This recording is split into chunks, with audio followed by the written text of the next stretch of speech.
नवी मुंबई के APMC बाजार में कोकन के हापुस आम का सीजन अब अपने अंतिम चरण में पहुंच गया है। रत्नागिरी और रायगढ़ क्षेत्रों से आने वाले हापुस आम की आवक काफी हद तक कम हो गई है और व्यापारियों का अनुमान है कि अगले कुछ दिनों में ये पूरी तरह बंद हो सकती है। इस बीच अब बाजार में जुन्नर और गुजरात से नए आमों की आपूर्ति शुरू हुई। इस साल के सीजन में कोकण के हापुस आम को ग्राहकों से अच्छा प्रतिशत मिला, लेकिन अब सीजन खत्म होने के कारण रत्नागिरी और रायगढ़ से आने वाले आमों की आवक घट गई। व्यापारियों के अनुसार जुन्नर के आमों की आपूर्ति अब जून महीने के मध्य तक जारी रहने की उम्मीद है और वर्तमान में इन आमों की बाजार में अच्छी मांग है। साथ ही इन आमों को लगभग 600 से 700 रुपए प्रति दर्जन के भाव मिल रहे हैं। दूसरी ओर गुजरात से भी बड़ी मात्रा में आमों की आवक शुरू हुई।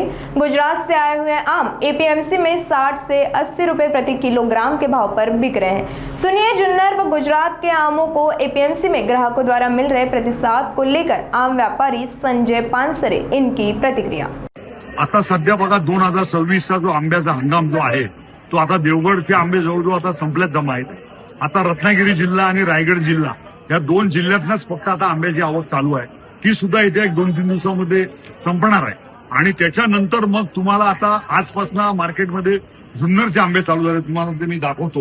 हे आता जुन्नर ह्या भागातनं आंब्याची आवक आता चालू झालेली आहे आणि आता हा जो आंबा आहे हा आंब्याच्या आजच मुहूर्त झालेला आहे।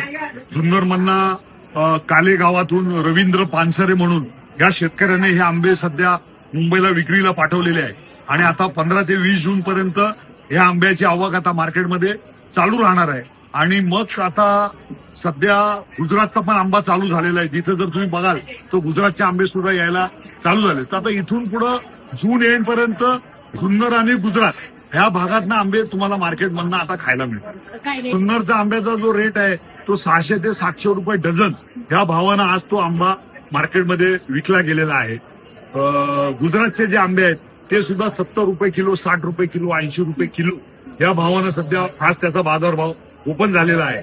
आता एकदा हे रत्नागिरी आणि रायगड जिल्ह्यातले आंबे संपले का ग्राहक वर्ग हे आंबे मार्केटमध्ये घेऊन विकायला सुरुवात करतात।